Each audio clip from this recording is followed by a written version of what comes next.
I'm Edric, I'm Joy. and we're here to help you Get it right from the start.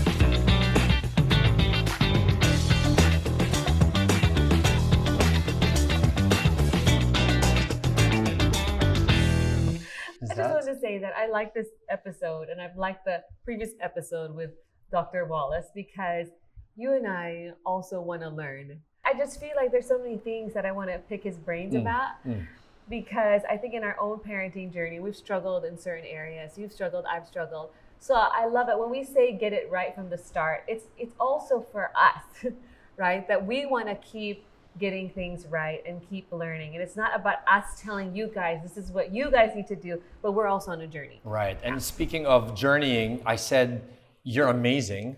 And I realized off camera that I'm supposed to say things like, you're a man of wisdom. So it's noun frame. Is that correct? For the record, Did I he's get that referring right? to Wallace, not Yes. to me. So, because I said, if you caught the first part of our podcast, I ended with that, you're amazing. And then afterwards we said, wait a minute, that's not the application of what we're learning. So Wallace, you're a man of wisdom. Thanks for being here again. For those who are just tuning in now, Dr. Wallace Panlilio II is the author of this award-winning book, which we've been learning from, as Joy mentioned, Wisest Learners.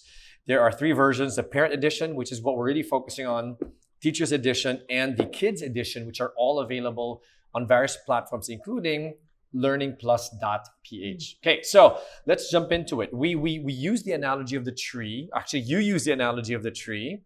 We started with the roots, which were the parenting strategies. We're now going to, in this podcast, cover the second part, the trunk, which will be...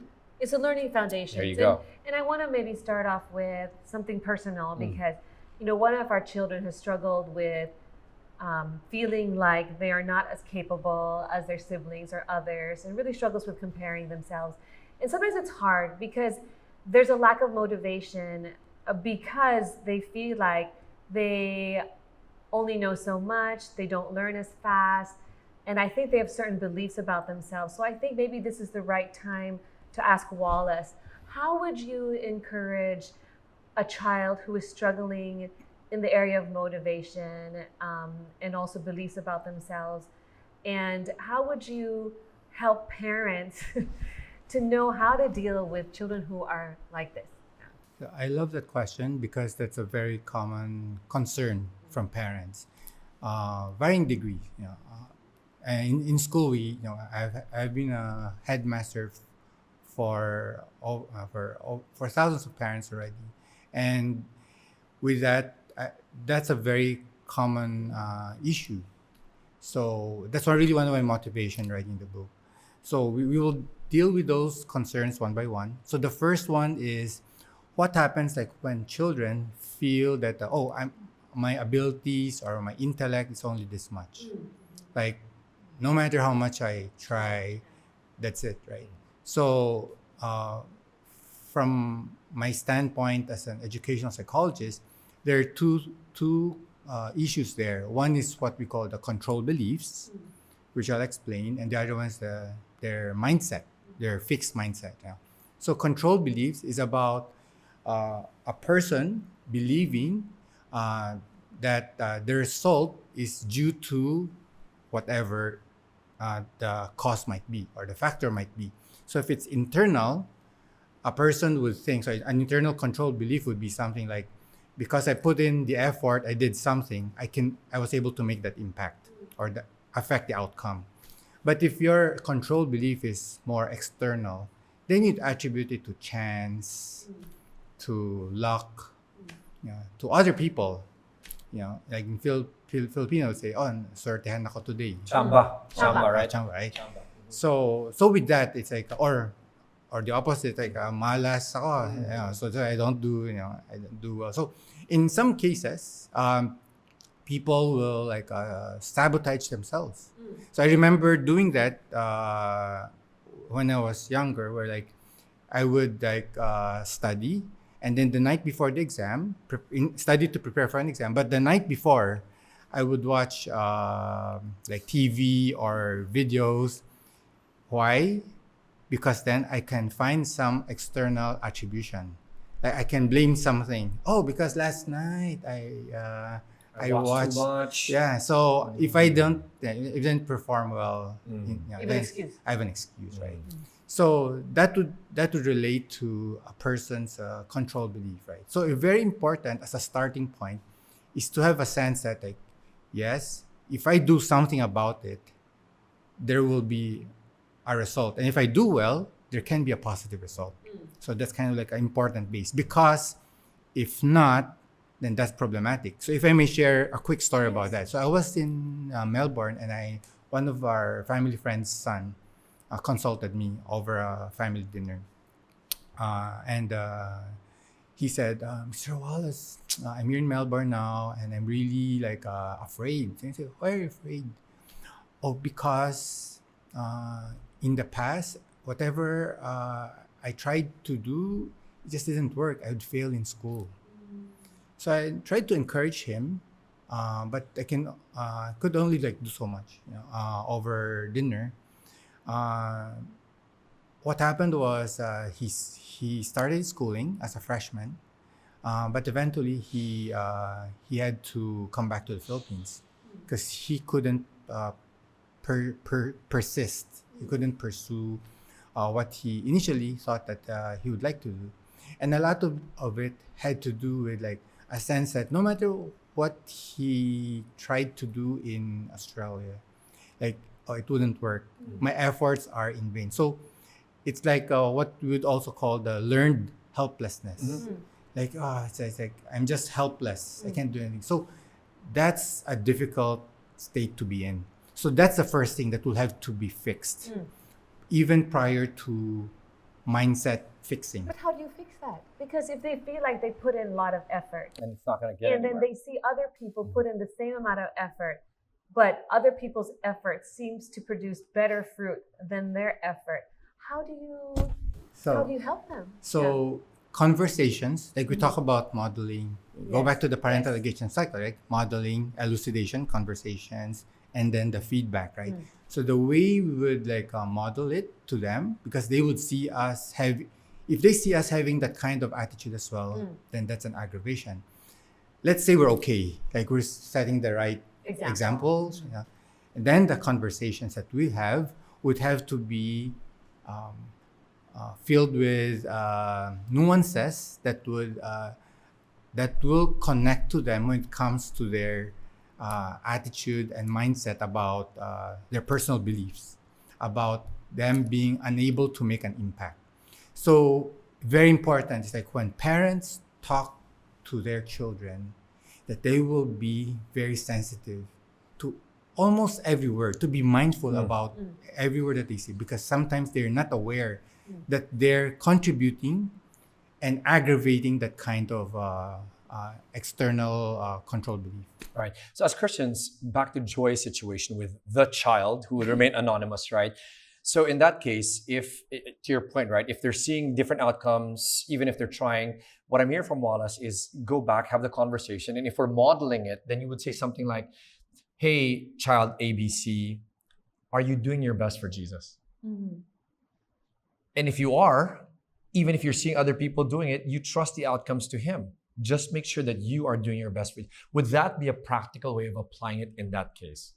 So that, as you said, it's not chance-based, it is more into. Go ahead. Yes and no. Maybe nuance it. Go ahead. Yeah, because every child's different. Okay. So as a parent, which is part of the challenge, right? As a parent, we will have to identify what will connect with the child. Because the reality is, some children will connect with those statements, but some won't. So with that, it's like, okay, we have to look at it like, okay, from their perspective, what words will I say for them to hear me out? Otherwise, it can be just, In one ear, out the and then, other. there's no impact, right? And eventually you would want to lead to that, but if you start off with that initially and they're not hearing you, and then you won't achieve what you set out to do. Right? So would it be more like, one of the things you mentioned in here is of course, the modeling part, when kids see that we've also struggled through difficult circumstances, and it may not necessarily be an academic situation, but you've gone through something and you pushed hard and you kept going, and then the outcome ended up positive. So modeling that effort through trial and persevering, and then referencing that, let's say in a conversation, would maybe be more meaningful, because it's like, you know what, I understand what you're going through. Because I remember there was a time when, would that? Yes, definitely storytelling would be, that's a very, very good way to approach it.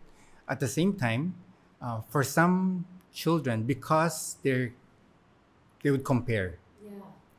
Sometimes the parents, Yeah, even. right? Yep. I'm not like mom. I don't really try as hard. Yeah. Or dad. Or dad. Yeah. Yeah. Right. So I remember, like, even for my daughter, someday I'm gonna get like a PhD. So my dad is like a PhD. You know, like that kind of. So what do you do? So I would think, sweet, you have to follow your own path. You don't necessarily have to take. If you do take that, I will support you, and that's something also that has its benefits. You know, that you can do certain things. But at the same time, for you, it's like you don't have to necessarily follow that. Right. How do you bring it from the external to the internal part? Right. So let's say they're comparing, not just to parents, but to peers. Would it be something like, don't compare yourself to A and to B and to C, but instead fill in the blanks? How would you then redirect it so it becomes? So it's good that you share the whole stories, right? Storytelling, right? Because it's less ceremony. Yeah, it's not like a lecture. Do you remember the time when one of our sons said that he feels so pressured that he won't be able to be like you someday? Do you remember that? Of course, Remember vividly. that? It's breaking down. Yeah, he was breaking down. And the amazing thing is, actually, I think our kids are superseding us in many ways, but that's just God's grace. But I think it's something that kids today, especially because of the online space, they're constantly comparing themselves. It may not even just be academics, but the gifts and talents and abilities of other people, and even of the way other people look. And there's always this battle of comparison. Which leads to a question. I don't want to interrupt you, but is there a healthy comparison? Like, it's good to be able to surround them with good role models, good benchmarks, so that it's, the word I use, healthy. I will never use the word comparison, but I will use the word like be inspired. You learn from, but I will never use the word comparison. And the reason for that is it's very, very sensitive. Sometimes you would think that it's the most minute as parents, right? But then, it's already a comparison. So something I'd like to share also. So, I would give these parenting talks. Don't compare. And even when I was still running managing Victory Christian International School, that would be like one of our pillar principles. Never compare. Yeah. We agree with that, by the way, right? Each child is different. Yeah. So, and in every, like, in the way, like, let's say in school, we did away with like the valedictorian, salutatorian. So we preferred the college style, which is like you awarded based on your own, without comparison. There's like everyone can be like like you have an honor of highest in academic excellence, right? So that there's no comparison. It's just like you focus on your progress, right? So anyway, one time I was with my daughter. So we were having a chit chat in Sydney, and I shared with her, your cousins, all of you, like, they're all achievers, because they really are all achievers, like national team athletes and like scholars and all that. And I just briefly shared this. I just realized though that there's one of her cousins, I won't mention the name, like, she's probably like the most driven, because she would do this. I just said that, like, just in passing. And then later on, like maybe like a week later, so my daughter came to me and said, Dad, I really felt bad, because it was like a form of comparison. She felt like she fell short somehow. Although in my mind, I was like, I complimented, I Yeah. praised, like, you're all such achievers. And I just said, like, one of them says more driven. That had an effect. So it's like, so I apologized to her, asked for forgiveness, because, and in my mind, it's like, oh, I would give these talks about not comparing and say, and I messed up that time, right? But that's a parenting journey, right? Yeah, Because the yeah. parenting journey impacts not only the child but also the parent, right? Yes. But it's so what I'm hearing, what I'm gathering from you, is that there's no one perfect approach when it comes to our children. Yeah. When it comes to helping them with their internal motivation, because we have to study them and understand what their struggles are and be super, super mindful of our wordage and the things we say in response. Yeah. And I think that's one of the things I'm realizing is that I have messed up a lot with my words. Even small things that I felt like it's not that a big a deal, but Like actually that inserted comment, no, right? because the that other Wallace night was I saying. said to the kids, you know what? I said one of our kids I said, Catalina I'm so blessed by her. She's such a generous person, a very generous person. And then my littlest, my 6-year-old, she said, Mom, do you have any favorite in the family? Like right after. So she made this connection that is Mom saying that somehow She's better. Catalina is better. And she's than my favorite. Yes. Which leads to my Yeah. question. I have one last But question. I fixed that. I You talked did. to all of them. And I said, of course, you're all my favorites. And Good job. High five.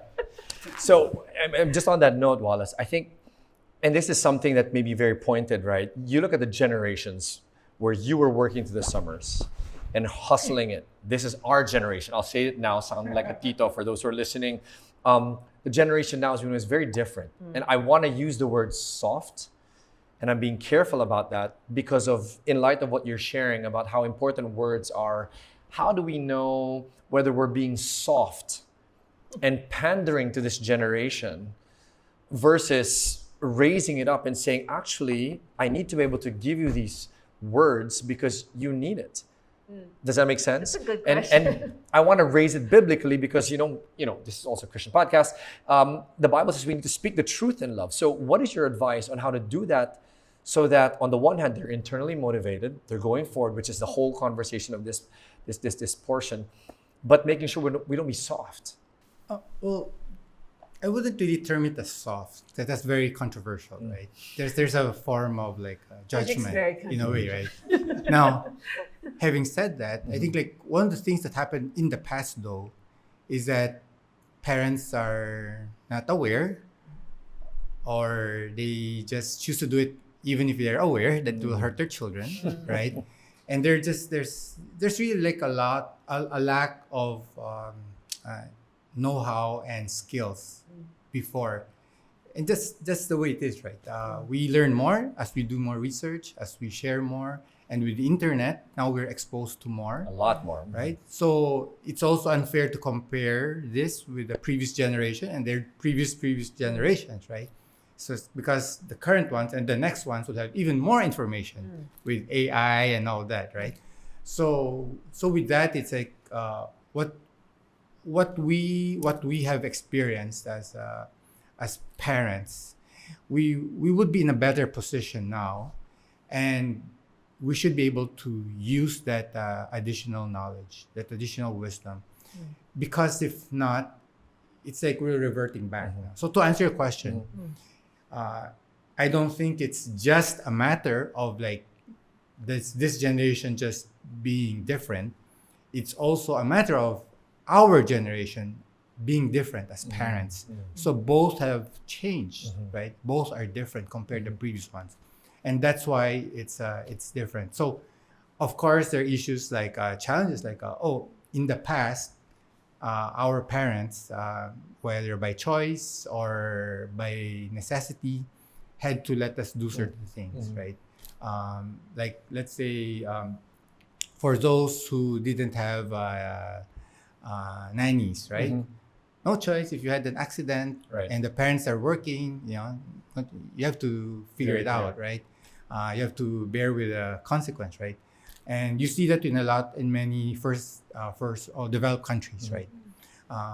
But nowadays, like for some who might have had the luxury of having nannies or being in a safer household, or just having a bit more resources than the previous generation, then it's just natural for, of course, that the children won't be as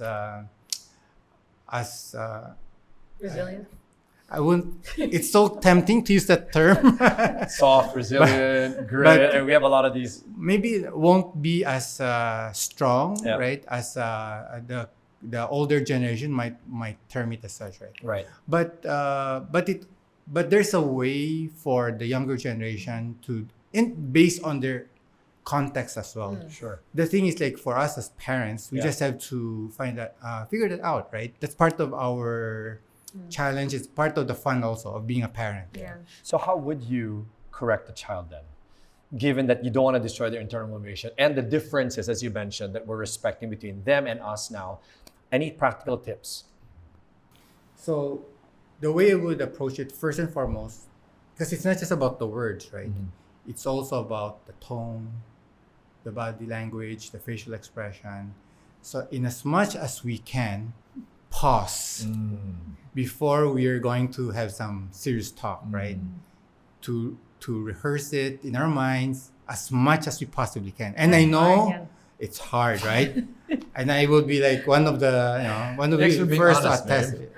to that, right? It's hard, right? Yes. But the more that we can have that, in fact, even before any scenario, any situation, right, it would be good to have that rehearsal. Like, okay, if in case something like this happens, then this is how I would respond. So for me, I kind of like develop like really pausing. Like, I need to process before I react. That's good. Yeah. As much as So much as pause. possible. Process. Okay. Modeling elucidation feedback. And then the next one is also to ask questions, Yeah. to listen. Good. You're good at that. Yeah. Interact, not Yeah, react, because right? it's like, remember my story of the summer thing, right? Yeah. I would probably have benefited from questions, right? From your father. Yeah, if I can. And of course, I love my dad, Yeah. and they didn't have this parenting thing, Yeah. internet and all that, right? But certainly asking questions would have been like, great. why did you put that there? Oh, I wanted to make my grandpa happy. Yeah, they would have understood. And Would so, have changed it completely yes, for you. yeah. That's So- powerful. So we have so much more. We'll reserve it for part 3. Are you I ready? wanted to ask so many more things in this one, but It's always okay, a good. okay. It's always a good podcast Maybe- when there's so much more we want to do. Maybe So you maybe just- one last question okay, for you, baby. One last. I'm really taking Bonus. advantage here See, of having I'm choosing my Dr. words, Wallace here. even with my spouse. I need to be Okay. intentional and pause. Thank you. So go ahead. This has been a great Final podcast. Okay. So you said something so interesting that when your learner, let's say, gives you a simple response to a complex matter, gently push back and help them to see differing viewpoints on the subject. Because I find this as I'm homeschooling my kids, right? I find that sometimes when I ask them a question and I'm surprised, is that all you can think of? Even when I ask them, let's say, to write something, and I feel like, oh, it's a very simplistic answer. So how do you get them to think deeper? Do they need to be better at reading, or is there what's the factor in like giving them time to think more about the subject and articulate themselves in a richer, broader way? Because I find this to be one of my struggles sometimes when I'm homeschooling certain children, not all, but that they seem like it's just very basic answers. And is that because I'm not providing a certain kind of environment for them, or they have a certain kind of personality, or they need to do something else in order to enrich their minds? So we go back to modeling. Yeah. Okay. So, and I will connect that to what we did as parents. And at the time, I wasn't yet into education or even taking graduate studies. But one of the best things that I did as a parent, Cheryl and I, that we did as parents, like, we had our daughter join us whenever we have guests in the house. Because in the past, the attitude was like go upstairs. Don't join adult conversation. Right? But we were intentional and conscious that we would want to invite her. And we would have like these adult talks. Of course, appropriate adult talks, right? And then during the conversation, we saw the growth in our child's maturity, so that one of the things that I really I can see now is that she's able to converse like with different people, like so whether it's like somebody who would want a bit more sophisticated discussions or with kids, and we believe that that was one way that has helped her a lot. It's so practical, right? Because just a matter of involving them. And I'm thinking like even during our Bible So they get studies, to stretch how they Right. think and respond to Bible questions. studies with couples, maybe we should consider that. Sometimes the kids can sit in Yep. just to learn. Because you said that knowledge, if we think about it as fixed and we don't see how it's related to other aspects, then we have such a limited view. But then exposing them to more adults and conversation expands Sure. their knowledge. And you can do a lot to make the environment so much inviting. For example, inviting the right people, Yep. right? Because just the reality of it, not everyone can. Give input. The one is like the quality of the input, right? Or the kind of input that you would want to, because they will be sharing their values, right? It's like, no, right? Okay, yes, I know. Just right. You can filter that. So as parents, you're in a great position to do that, right? Yeah. The second is also to do it in a setting that would be most comfortable, right? You can be playing board games, right? You can have Bible studies, but I love board games also for kids, right? It's like, and during the board games, it's like nuggets of sharing that can be immense, right? So like when we were in New Zealand, we just played board games every night, and that kind of sharing is just so light, but they're learning so much, right? Like our daughter, like she was learning so much. We need to invite Wallace and Cheryl over for game night. We're going to with carry our this kids. on through with the kids. No, but I love about the homeschooling experience that we have so many of those opportunities, so much more because of the time together. So I'm glad you got your question out. I have more questions for the next one. Yeah. I'm Edric, I'm Joy. and we're here to help you Get it right from the start.